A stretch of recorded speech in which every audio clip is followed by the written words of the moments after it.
Cyndi! Hi. Hello! Hi. Can you hear me? I can hear you. Look at us on opposite sides of the country, and I you know. with your shoulders out and me with my shoulders in. Well, it is warm. It is warm here. It's freaking freezing here today. Ugh. Not literally freezing, not like actual freezing, but it's I'd put away all my winter stuff Yeah. and now it's a cold day. Yeah. Go figure. Go figure. Go figure. Hi everybody. Hi. Hi. It's almost like I want to hear them back, and I know that they cannot make noise, No. but they can leave us messages. So today we are gonna switch it up a little bit. I'm gonna do the questions, and Elle's gonna do some of the answers, Hopefully. because we are talking about well, we're talking about fat sex. Or as I called it this morning with a friend of mine, fucking while fat.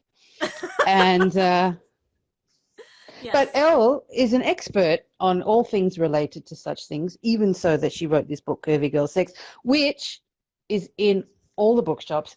And guess what? It's not even just for girls. It's for everybody. Everybody. So we're going to be talking about that today. So if you or somebody you know is plus size, voluptuous, fat, any variation on the theme, today is for you and for them. Mm-hmm. And you can put your questions into the apparatus, the doodad, into the chat, and we will get to them. So first of all, I'm going to start off by asking you, why fat sex? Why does it matter? It matters because the society that we're in desexualizes anything that isn't considered conventional beauty or aspirational beauty. Yeah. And what that does is it sets us apart from everyone else when it comes to enjoying life. And part of that is pleasure, sexual pleasure. So, so for me, I have been anywhere between 115 and 260 pounds. Mm-hmm. Mostly my entire life, I was in the 260-pound range. Mm-hmm. And I had to go through something where I, wanted to have sex, but yet I was fat, and society told me I was fat and no one would want to have sex with me. So I went in search. And what I found out was that people really don't care. And the people that do aren't your people. Right. And that's the biggest distinction, isn't it? That's the thing. There are going to be some people who are not into plus size bodies, and there are going to be some who are really into it, which is a separate thing, and we'll talk about that. And then there are going to be people who are like, give me what you got. Big, small, short, tall, fat, thin. That is the majority of people that I've met and that I can see.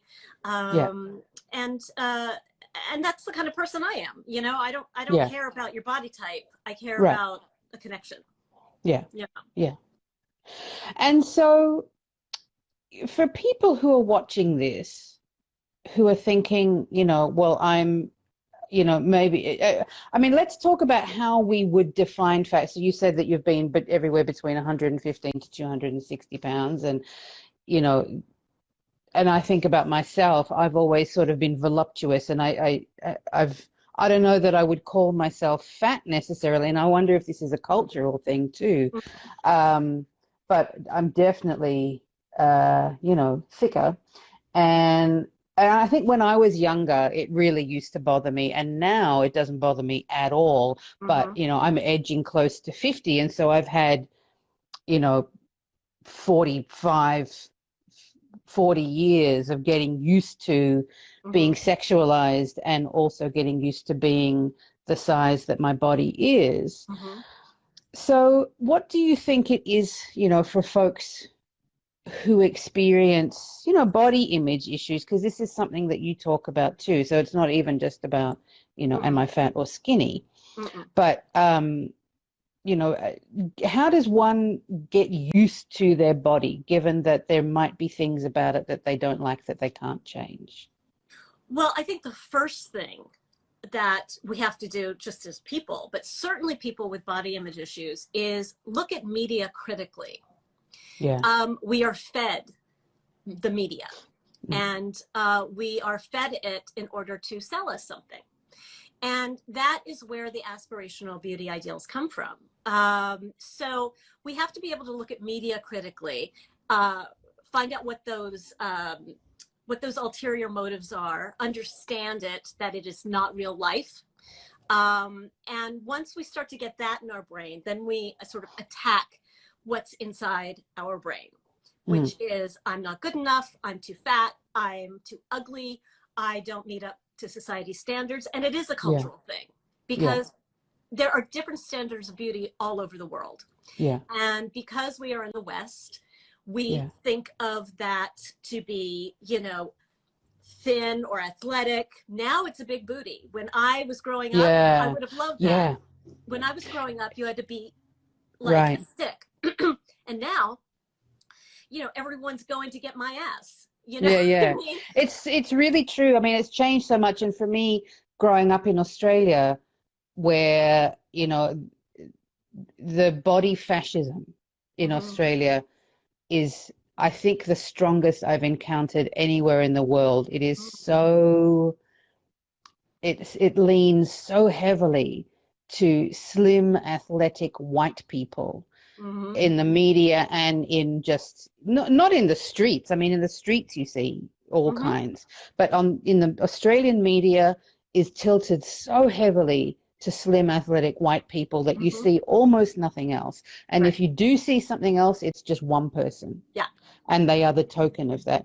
And one of the things that I really enjoy about the United States is that there is a real celebration of diversity here, especially recently, as you're saying. I mean, I don't know if it's always been like that. My experience has only been in the last decade. But, I mean, I do remember seeing, you know, California girls were all these kind of skinny blonde, you know, whatever. And of course, there's nothing wrong with skinny blondes for people who are watching who might be slim and blonde. That's cool too. We're just saying that the pool is opening up now to embrace a variety of sizes, including, you know, large asses and kind of large boobs and tummies, right? You know, that it's not seen as less desirable.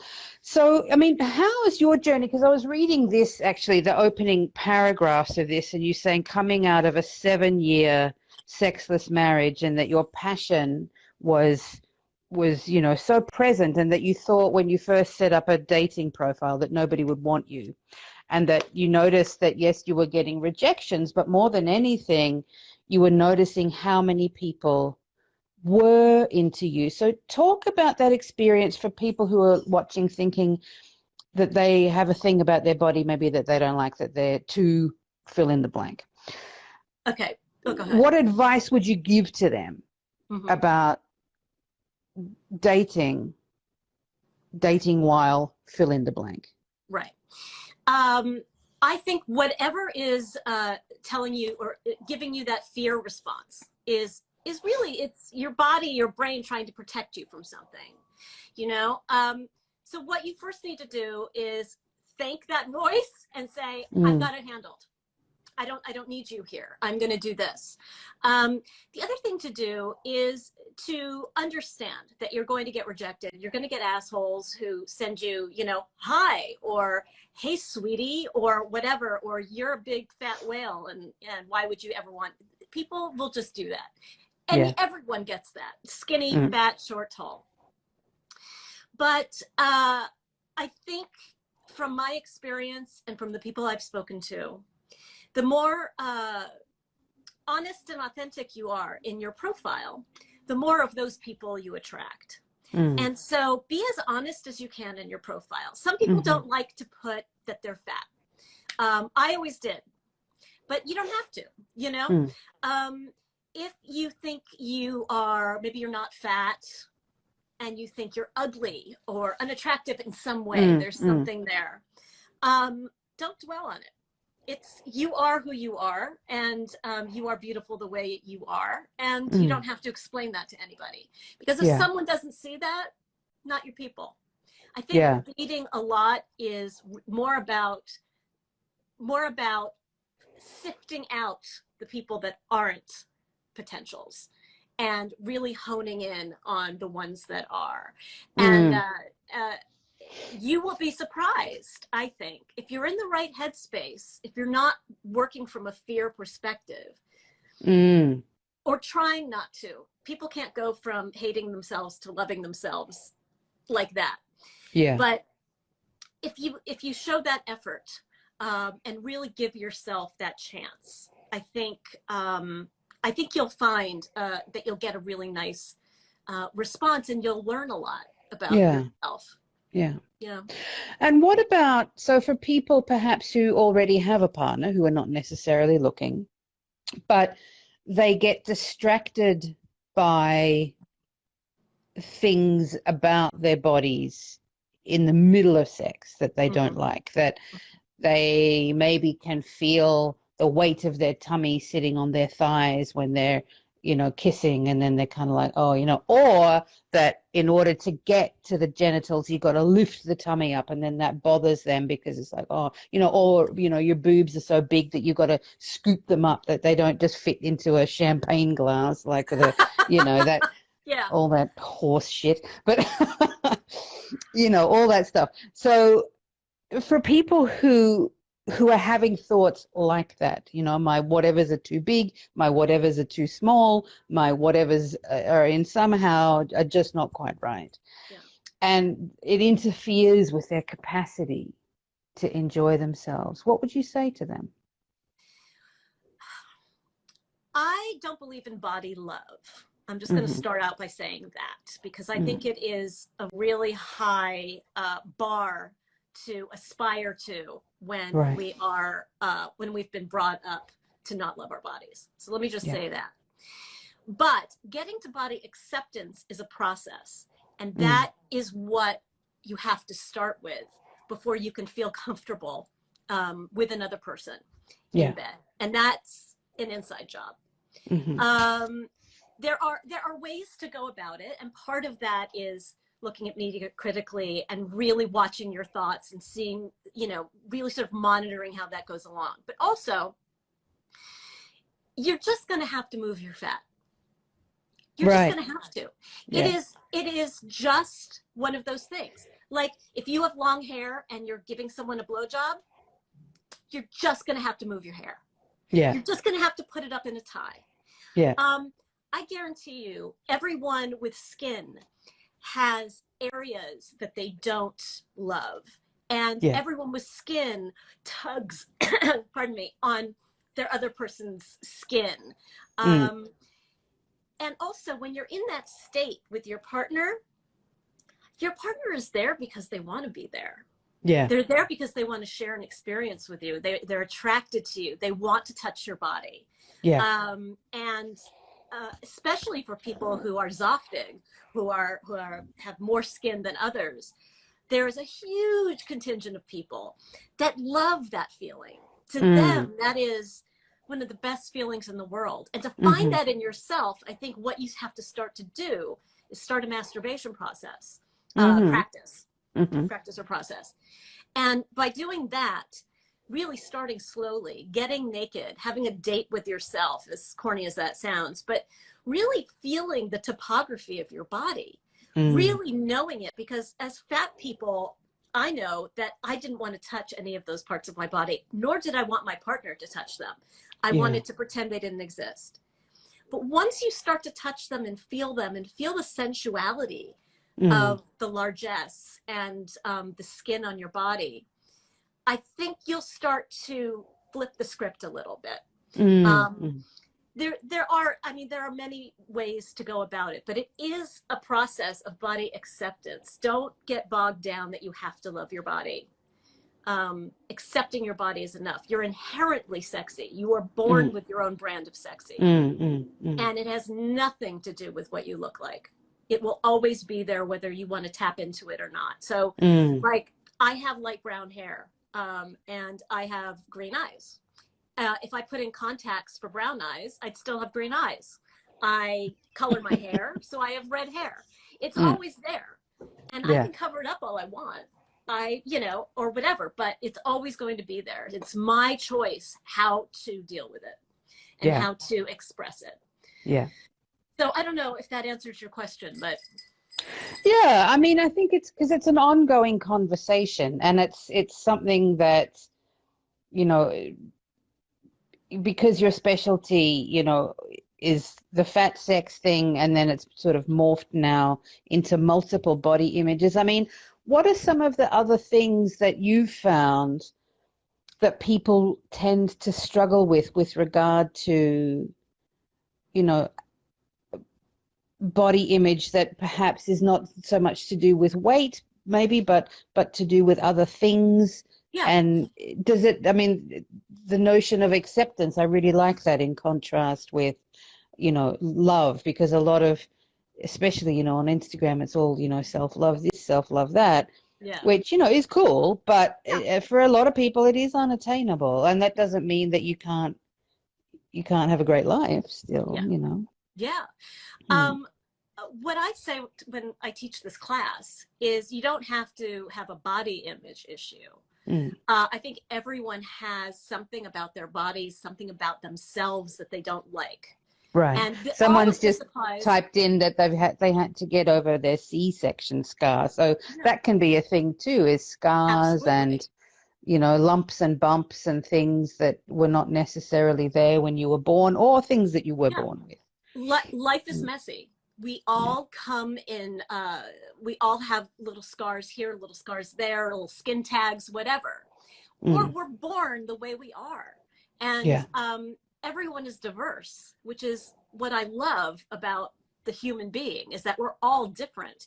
And that is what makes us so exciting to be with. Exploring your lover's body and finding, I once had a lover who had 300 scars all over his body. Wow. And he didn't 300. like 300. He had a condition when he was a kid and had to keep going in and getting things taken off his skin. And he was so self-conscious about it. And to me, I found it beautiful, because I was like, wow. And it gives me an insight into how that body has traveled through life. So a C-section scar, how it's looking at it in a different way. It's a reframe. It's like, that is there, first of all. It's not going anywhere, even if I get remediation. But what it shows people, and what it shows me, is I gave birth. I fucking, you know, made a child, a human being. Yeah. It's a battle scar. And so are stretch marks and, you know, all of that stuff. And all kinds of surgery scars are, And it doesn't mean that if you want to get, you know, a tummy tuck or a breast augmentation, it doesn't mean anything. I just don't want people to stop doing things that they would find pleasure in because of these areas that they're self-conscious about. So in your inspiration for writing this book, Curvy Girl Sex,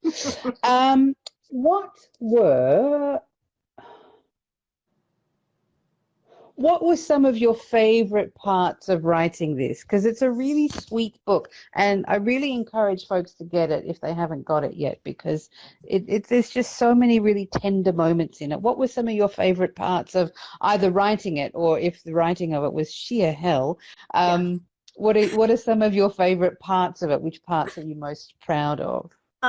Writing it was, part of it was sheer hell. Coming up with the positions was fun, because I had to try them all out. Yes, I remember you talking to me about we were going to have the McCarthy Vista, but it didn't quite make it in there. No, sadly. Damn it. They wanted to actually rename that, so because they didn't get it, but whatever. I can't imagine why. I can't imagine why. But I liked having to try them all out, and I discovered a lot about myself, because there were some of those things that I couldn't do, but I could see someone who was, say, more limber than me, in better shape than me, in the Mm. same physical form being able to Mm-hmm. do. I could see that it was possible, Mm-hmm. which really lines up because not everybody can do every position, you know? Right. But I really loved writing about how to feel sexy in your body, that it's not Mm-hmm. just a position book, that it Yeah. gives you some information about pleasure anatomy. Mm-hmm. It's inclusive. It was the first book that this company did that included trans people. Mm. And it's I really have love for that book because I got to talk about my philosophy of Yeah. feeling sexy and getting Yeah. down Yeah. to banging. Yeah. And so there's a whole section in it where you talk about hand sex. So sometimes people, when we think of positions, we tend to think of penis in vagina sex, which is, you know, one of many bazillion kinds of sex that we can do if we're Mm-hmm. inclined. But you have a whole chapter dedicated to hand sex. So what would be some of the tips you would offer to fat plus size people about hand sex that perhaps that they don't know, or perhaps that skinny people who are having hand sex with fat people don't know? What are some tips for them to be mindful of? Because if you've never been in a fat body, it's hard to know Yeah. what's going on for the other person. I mean, maybe nothing's going on for them, but what sorts of advice would you give to them Huh. in a hand sex context, so we can kind of cover the lots of genders and lots of genital anatomies? Well, hand sex is something, I mean, that most of us can do if we have hands. You know what I mean? Right, And even we can even use our feet, to be perfectly right. honest, in some ways. Yes. And Um, mouths, and except we don't mouths, have fingers no. The coming thing out of with our. the thing with the hands though is it has more dexterity than anything else you could use, right? So you can Yes. do this, you can do this, you can do this, you can do this, and That's what add makes to that, hand sex so so good. great. So You can good. use pressure, you can, you know, you can do whatever you want. Mm. I think that there's no specific advice for fat people unless you're reading something and I forgot, which is quite possible. Other than it is a great way to start off a sexual relationship or any relationship. Mhm. It is safe sex, and it is a great way to give your partner pleasure and find out what their pleasure zones are. Mhm. Also, you know, when you're touching a partner who has a bigger body, it's also learning how to navigate that body. Because it Yeah. might be different than what you're used to. And it might get you really excited. It might get you, but it's also checking in with your partner and asking them if Mm. they're comfortable. Mm. Asking them, do you mind if I do this? Because when you are with someone who you think might have an issue about part of their body, asking them ahead of time, are there parts of your body you don't want to be touched? Are there Mm. parts of your body that you like to be touched? So there's my ride. And, so I think when you're doing hand sex, it also gives you more of a context for bringing things up like that. Yeah. You know, but Yeah. I always wished that people would ask me, is there a part of your body you don't want me to touch? And I would have Hmm. said, yes, my stomach. Please don't touch my stomach. Yeah, You right. know? Mm. And so, I mean, because, you know, that's a golden question, and I agree with you. I think it's a great question to ask, and I think the majority of adults on the planet would never even occur to them to No. ask that question. So for the person who's the recipient of the touch, who perhaps is lying there or sitting there or standing there, waiting to be asked that question, and it's a question that doesn't come because most people will never ask that question, how would we find the confidence or the impetus to say, don't touch my stomach or don't touch my whatever's? I think the go-to is asking them first. Mm-hmm. Is there a part of your body that maybe you have an injury? Is there a part of your body that is sore that you don't want me to touch? Is there a part of your body you just don't like to be touched for whatever reason? And then following that up with, where do you like to be touched? And then seeing if they ask you. And if they don't ask you, then just say, I'll let you know mine. I don't like to be touched on my stomach, but I really like to be touched on the back of the knees. My back is a little bit sore because I tweaked it last week. So just know that. Yeah.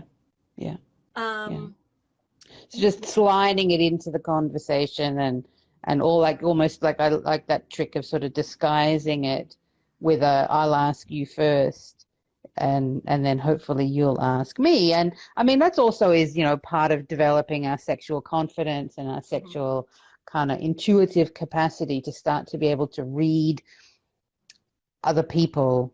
And even if we know them well, you know, sometimes it's easy to forget or these sorts of things. And it's still an ongoing discussion. And, you know, it's informed by consent as well, which is a slightly different but important, you know, adjacent topic to this, because the whole discussion about consent is actually pleasure focused. It has to be about making sure that everybody involved is having a good time. Yeah, and I also want to give people permission too to not be okay with their bodies and still have sex, to have it be a process. You know, there was someone I was with right after my marriage broke up, and I was not comfortable showing him my body, and we went out for a very long time, and it was many months before I took off my nightgown. Right. And he was very, very patient and very complimentary, and it was as if the nightgown wasn't there, it didn't matter. And so when I became more comfortable and trusted him more, because it's a lot about safety, feeling like you're not going to be ridiculed or that you're going to put someone off, I felt more comfortable to take off my nightgown. So really honor whatever your process is, and don't let anyone tell you that you need to do this and you need to do that. Go at your own pace. So we are almost at the end of the rainbow, and we don't have any extra questions here that I can see. And someone had asked me through a DM, and I hope I'm getting it right, that they're doing all the work behind wanting to feel better about themselves. And still really having a hard time even orgasming or coming to terms with their body. And so I told them to go get Emily Nagoski's Come As You Are, because that explains a lot about desire arousal. But also I wanted to also let them know to be gentle with themselves and don't give themselves a goal. Because body acceptance is a journey, it's a practice, and you never get there. I mean, I have days where I just wear a big tent because I don't want anyone to see my body. And I think we all have something like that. You know, if you have a big zit on your face and you want to wear a hat or something. I mean, and I've even with sex therapy had clients who were, you know, fashion models, like actual fashion models who have a very, you know, generic look that is allegedly desirable to, you know, the masses. And these clients I'm thinking of are all women. And to look at them, you wouldn't think that they would have body image issues because they were tall and slim and long hair and all of the things.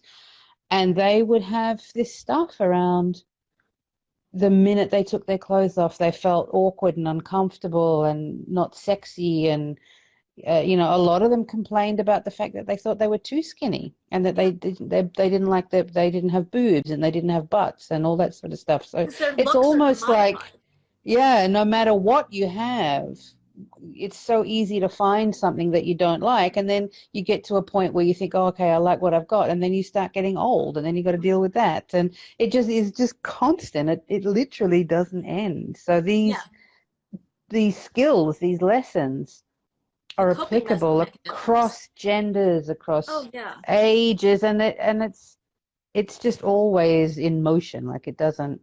There's always something. There's always something to address. It's always something, and all you can really ask of yourself is to do your best, be gentle, and have skills in your pocket to help you deal with these times.